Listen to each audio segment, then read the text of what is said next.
अगर आप भी अपने सपनों के लिए जीने से पहले ये सोच के घबराते हैं कि दुनिया आपके बारे में क्या कहेगी, तो ये कहानी आपके लिए हो सकती है। सीने सफर आपके लिए लेकर आए हैं 1999 में रिलीज हुई अक्टूबर स्काई मूवी से ये कहानी, जो कि सच्ची घटना पे आधारित है। मूवी की शुरुआत में हमें एक छोटा सा शहर दिखाया जाता है। इस छोटे से शहर का नाम है कोलवुड। इस शहर का नाम कोलवुड इसलिए है क्योंकि इस शहर में बहुत सारी छोटी बड़ी कोयले की खदानें हैं और इस शहर में रहने वाला हर एक शहरी नौजवान इसी कोयले की खान में काम करता है। इस शहर में एक सुबह एक खबर काफी ज्यादा चर्चा में होती है और वो खबर है स्पुतनिक 1 की। स्पुतनिक 1 इस दुनिया का सबसे पहला आर्टिफिशियल सैटेलाइट है जिसे सोवियत संघ आज रात ही पृथ्वी की कक्षा से बाहर भेजने वाला है। और जब स्पेस शटल इस सैटेलाइट को लेके अंतरिक्ष में जा रहा होगा तो ये दृश्य आधी दुनिया देख सकती है। ये स्पेस शटल आज रात को इस शहर से भी दिखाई देगा। इसी स्पेस शटल को देखने के लिए आज रात को पूरे शहर की भीड़ आसमान की तरफ आंखें गड़ाई हुई देख रही है। ये स्पेस शटल जब आज रात को इसी शहर के ऊपर से गुजर रहा होता है तो इसी शहरी भीड़ में खड़े लड़के के मन पे बहुत गहरा असर डाल जाता है। वो इस रॉकेट को देख के बस एक ही वर्ड बोलता है, वाओ। इस लड़के का नाम होमर है। इसके पिता जॉन कोलवुड के कोल माइन में सुपरिटेंडेंट का काम करते हैं। होमर का एक बड़ा भाई भी है जो कि बहुत अच्छा फुटबॉलर है और उसी में अपना करियर बनाना चाहता है। होमर के पिता जॉन चाहते हैं कि होमर भी ठीक उनकी तरह कोल माइन में काम करे और आगे की जिम्मेदारी संभाले, लेकिन होमर कहता है कि उसे रॉकेट बनाना है। ये बात सुन के सभी हंसने लगते हैं। ये चीज होमर ने उसी रात डिसाइड की थी उस स्पेस शटल को देखने के बाद कि उसे आगे फ्यूचर में क्या करना है। अगली सुबह होमर अपने दो दोस्तों के साथ मिलकर एक रॉकेट बनाता है, लेकिन जब ये तीनों उस रॉकेट को टेस्ट करते हैं तो वो रॉकेट आसमान में जाने की बजाय वहीं फट जाता है। इस बात को लेकर ये तीनों बहुत ज्यादा मायूस हो जाते हैं, लेकिन होमर को कहीं न कहीं पता था कि रॉकेट को आसमान में भेजने के लिए उसे और जानकारी की जरूरत पड़ेगी। होमर और ज्यादा रिसर्च में लग जाता है और साथ ही उसकी मुलाकात होती है अपने ही क्लास के एक होनहार लड़के से। इसका नाम क्विंटिन है। क्विंटिन को रॉकेट साइंस की काफी नॉलेज होती है। होमर क्विंटिन से रॉकेट साइंस जानने की इच्छा जाहिर करता है। होमर क्विंटिन से रॉकेट साइंस की सारी थियरी जानना चाहता है। फिर उसके बाद क्विंटिन खुद होमर के साथ मिलकर रॉकेट बनाने में जुट जाता है। अब ये चारों लड़के आपस में मिलकर होमर के बेसमेंट में रॉकेट बनाने में लग जाते हैं। हालांकि इनके पास रॉकेट बनाने का पर्याप्त सामान होता नहीं, लेकिन ये इधर उधर से जुगाड़ करके कैसा भी एक ढांचा तैयार करने की सोचते हैं। रॉकेट को तैयार करने में इनके सामने एक और कठिनाई आती है। धातु को घिसने के लिए इनके पास ग्राइंडर नहीं होता जिससे ढांचे में और ज्यादा मजबूती और फिनिशिंग आ सके। होमर इस प्रॉब्लम को सोल्व करने के लिए एक ऐसे आदमी के पास जाता है जो कोल माइन के मशीनरी सेक्टर में काम करता है और ये सेक्टर भी होमर के पिता जॉन की देखरेख में आता है। वो आदमी होमर की मदद करने से मना कर देता है, वो भी ये कह के कि अगर होमर के पिता जॉन को इस बात का पता चला तो वो आदमी अपनी नौकरी खो सकता है। लेकिन उसके बाद वो आदमी होमर की लगन देखने के बाद उस काम को करने के लिए तैयार हो जाता है। ये चारों लड़के इस आदमी की मदद से एक रॉकेट का ढांचा तैयार करते हैं और अगले दिन उसे स्कूल में लेके जाते हैं। लेकिन वो ढांचा प्रिंसिपल के नजरों में आते ही वो ढांचा इन चारों लड़कों से ले लेता है और कहता है कि इस तरह के हथियार स्कूल में लाना सख्त मना है। तभी वहाँ पे होमर की क्लास टीचर मिस राइली आ जाती है और होमर को बचाने के लिए प्रिंसिपल से झूठ कहती है कि होमर को मैंने ही ये ढांचा यहाँ पे लाने के लिए कहा था ताकि इसे साइंस मॉडल की तरह क्लास के बाकी बच्चों को दिखा सके। ये चारों बच्चे काउंटी साइंस फेयर में पार्टिसिपेट करने की प्लानिंग कर रहे हैं। ये सुनने के बाद प्रिंसिपल वहाँ से चला जाता है। होमर और उसके चारों दोस्तों को काउंटी साइंस फेयर के बारे में बिल्कुल भी पता नहीं था।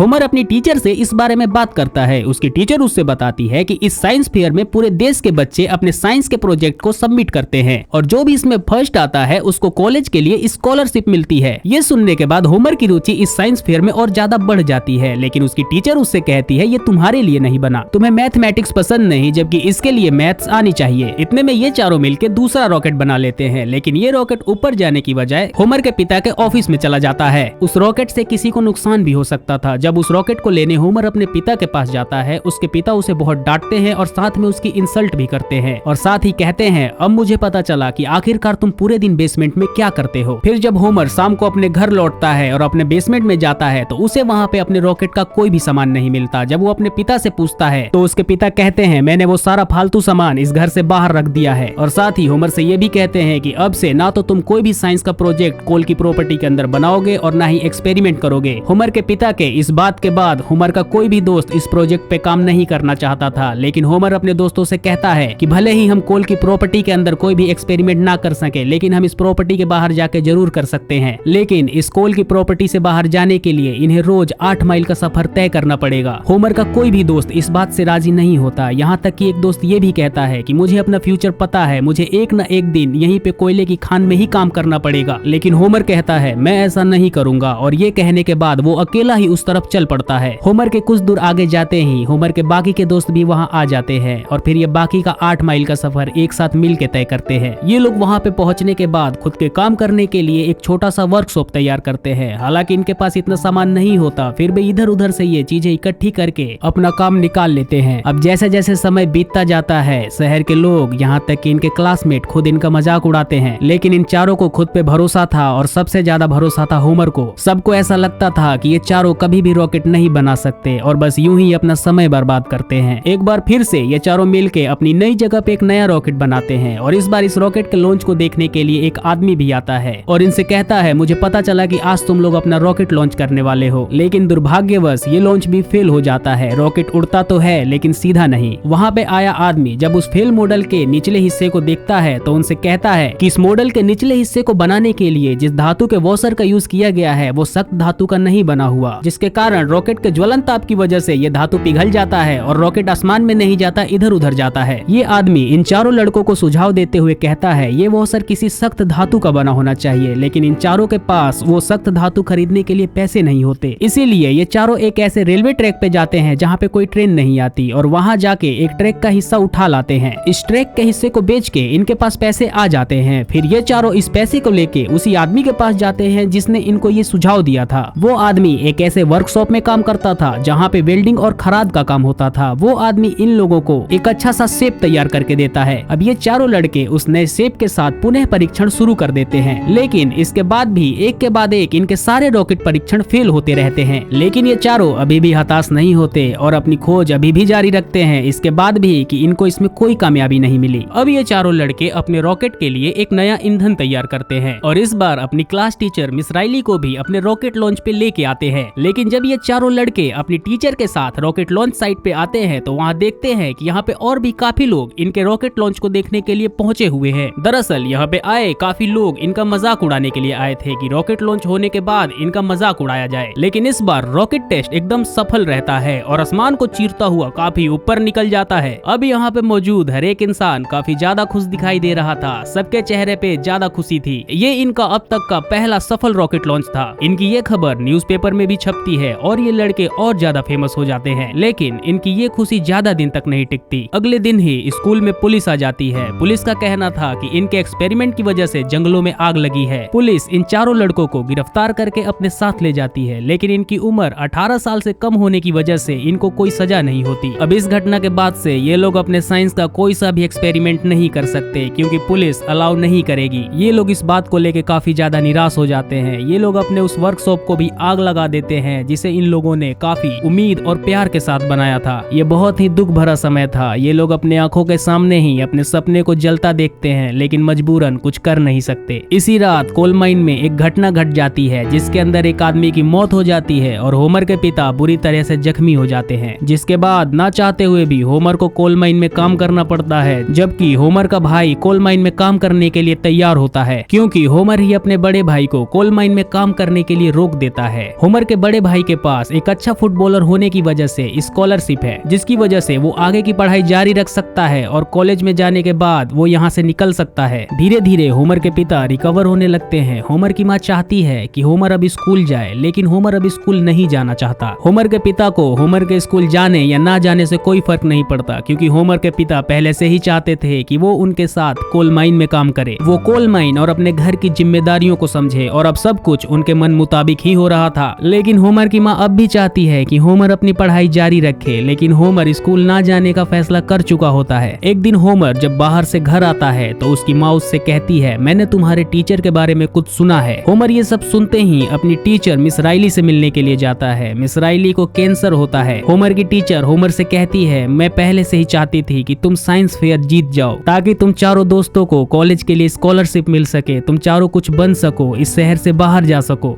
और अगर तुम लोग ऐसा कर पाते हो तो तुम्हारी जिंदगी में कहीं ना कहीं मेरा भी कुछ योगदान होता। होमर की टीचर मिस राइली होमर से कहती है कि कभी कभी दूसरे क्या कहते हैं इस बात पे ध्यान ना देकर हमारा भीतरी मन हमसे क्या कहता है और हम अपने जीवन में क्या करना चाहते हैं इस पे ज्यादा ध्यान देना चाहिए। होमर, तुम्हें अपनी मन की सुननी चाहिए। तुम अपनी पूरी जिंदगी यहाँ पे कोयले की खान में नहीं बिता सकते क्योंकि तुम ऐसा नहीं करना चाहते, तुम कुछ करने के लिए बने हो। होमर अपनी टीचर की इस बात से काफी ज्यादा प्रभावित हो जाता है और घर जाके अपनी रॉकेट साइंस वाली किताब निकाल के कोई इक्वेशन सॉल्व करने लगता है। दरअसल ये इक्वेशन उसके पिछले रॉकेट से जुड़ी थी, जिसके बाद इनके ऊपर आरोप लगा था जंगल में आग लगाने का। कैलकुलेशन करने के बाद होमर को ये पता लगता है कि जंगल में लगी आग उनके बनाए रॉकेट की वजह से नहीं लगी थी। वो अपने कैलकुलेशन के नोट्स के साथ अपने दोस्त क्विंटिन के यहाँ जाता है। क्विंटिन होमर की इस कैलकुलेशन को देखने के बाद काफी ज्यादा आश्चर्य करता है और होमर की मदद भी करता है उस रॉकेट के खोए हुए टुकड़े को ढूंढने के लिए। इन दोनों को रॉकेट का वो पुराना खोया हुआ हिस्सा वापस मिल जाता है। ये दोनों इस रॉकेट के हिस्से को लेकर वापस स्कूल जाते हैं और सबको बताते हैं कि जंगल में लगी आग इनके रॉकेट की वजह से नहीं लगी है। ये सब देख के इनकी क्लास टीचर मिस राइली बहुत ज्यादा खुश होती है, लेकिन इतने में ही इनके स्कूल का प्रिंसिपल वहाँ आ पहुँचता है। वो होमर से कहता है कि तुम्हारा ये हिस्सा कुछ भी साबित नहीं करता। इसके बाद ही होमर पूरी कैलकुलेशन पूरी क्लास के सामने बोर्ड पे करके दिखाता है। इससे मिस राइली और सारे क्लास के बच्चे काफी ज्यादा इम्प्रेस होते हैं और आखिरकार प्रिंसिपल और पुलिस दोनों को ही इस बात को मानना पड़ता है कि जंगल में लगाई आग इनके रॉकेट की वजह से नहीं लगी थी। और फिर प्रिंसिपल खुद कहता है कि तुम चारों को इस साइंस फेयर में हिस्सा जरूर लेना चाहिए। फिर होमर और उसके दोस्त वापस से होमर के बेसमेंट में अपने प्रोजेक्ट पे काम करना चालू कर देते हैं। फिर कुछ देर बाद ही होमर के पिता वहाँ पे आते हैं और होमर के बाकी दोस्तों से वहाँ से जाने के लिए कहते हैं। होमर के पिता जॉन होमर से कहते हैं एक दिन तुम्हें कोल माइन में मेरी जगह लेनी पड़ेगी और जब भी मैं इस बात को सोचता हूँ तो अंदर से काफी ज्यादा फक्र महसूस करता हूँ। तुम्हें काम पे वापस आ जाना चाहिए। होमर अपने पिता को साफ साफ मना कर देता है और अपने पिता से कहता है माइंस आपकी दुनिया है, मेरी नहीं। मैं कुछ बनना चाहता हूँ, स्पेस में जाना चाहता हूँ, इसीलिए मैं अब वहाँ पे कभी नहीं आऊंगा। होमर की आंखों में विश्वास होता है। होमर के पिता ये सुनने के बाद वहाँ से चले जाते हैं और वहीं दूसरी तरफ स्कूल में होमर और उसके दोस्तों का प्रोजेक्ट सेलेक्ट हो जाता है साइंस फेयर में जाने के लिए। लेकिन काउंटी साइंस फेयर में ये चारों वहाँ पे नहीं जा सकते, केवल इनमें से एक ही वहाँ पे जा सकता है। चारों दोस्तों ने मिलके होमर का नाम आगे किया। वहीं दूसरी तरफ होमर के पिता जॉन के खिलाफ पूरी यूनियन हो जाती है। वो उनके खिलाफ स्ट्राइक कर देते हैं और कोल माइंस बंद हो जाती है। इसी बीच एक रात होमर के पिता पे हमला हो जाता है और जब होमर अपने पिता के लिए कंसर्न दिखाता है तो होमर के पिता होमर को ताना मारते हुए कहते हैं तुम्हारे पास इससे भी ज्यादा जरूरी काम है, तुम वो करो और उसी पे ध्यान दो।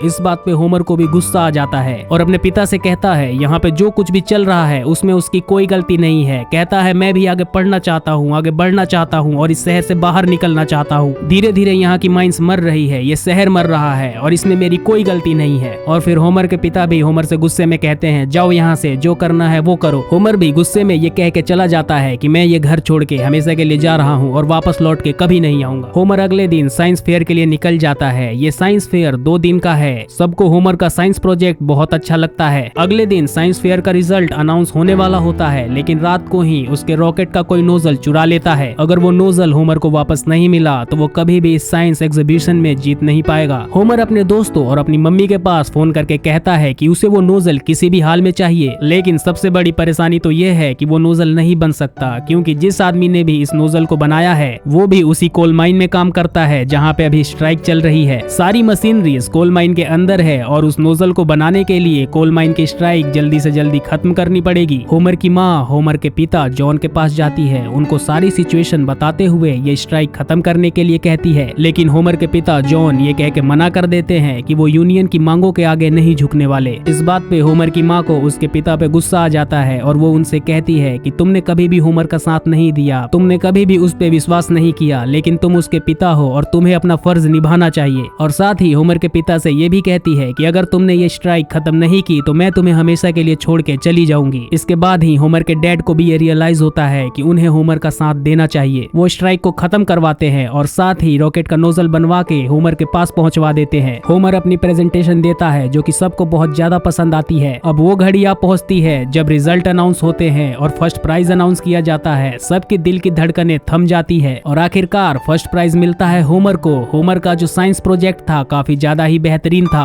होमर को वहाँ पे सब शाबाशी देते हैं और जब होमर अपने घर कोलवुड वापस आ जाता है तो सब मिलके होमर का स्वागत करते हैं। तारीफ करने वालों में अब वो भी शामिल थे जो कभी होमर और उसके दोस्तों का काफी ज्यादा मजाक बनाया करते थे। उस भीड़ में सभी शामिल थे सिवाय एक इंसान के और वो थी होमर की class teacher Miss Riley. Homer अपनी मोम से टीचर के बारे में पूछता है। होमर की मोम बताती है कि उनकी तबीयत बहुत ज्यादा खराब है। वो अपनी टीचर से मिलने के लिए हॉस्पिटल जाता है। वो उनको बताता है कि उसे साइंस फेयर में फर्स्ट प्राइज यानी कि गोल्ड मेडल मिला है। होमर की टीचर होमर से कहती है मुझे पता था कि फर्स्ट प्राइज तुम्हें ही मिलेगा। उसके बाद होमर अब तक का सबसे बड़ा रॉकेट लॉन्च करने अपने दोस्तों के साथ चला जाता है। इस रॉकेट लॉन्च पे पहली बार उसके पिता भी आए होते हैं। इस रॉकेट का नाम होमर ने अपनी टीचर मिस राइली के नाम पे रखा होता है। इस बार इस रॉकेट को लॉन्च होमर के पिता करते हैं और जब होमर के पिता इस रॉकेट को लॉन्च करते हैं तो ये रॉकेट काफी ज्यादा ऊपर तक जाता है। ये रॉकेट तकरीबन 30,000 फीट की ऊंचाई को छूता है। ये रॉकेट पूरे शहर से दिखाई देता है, यहाँ तक कि मिस राइली भी इस रॉकेट को अपनी खिड़की से देख रही होती है। होमर के पिता भी उस रॉकेट को देखते हुए होमर के कंधे पे हाथ रखते हैं और होमर को दिखाते हैं कि आखिरकार उस पे होमर के पिता को कितना गर्व है।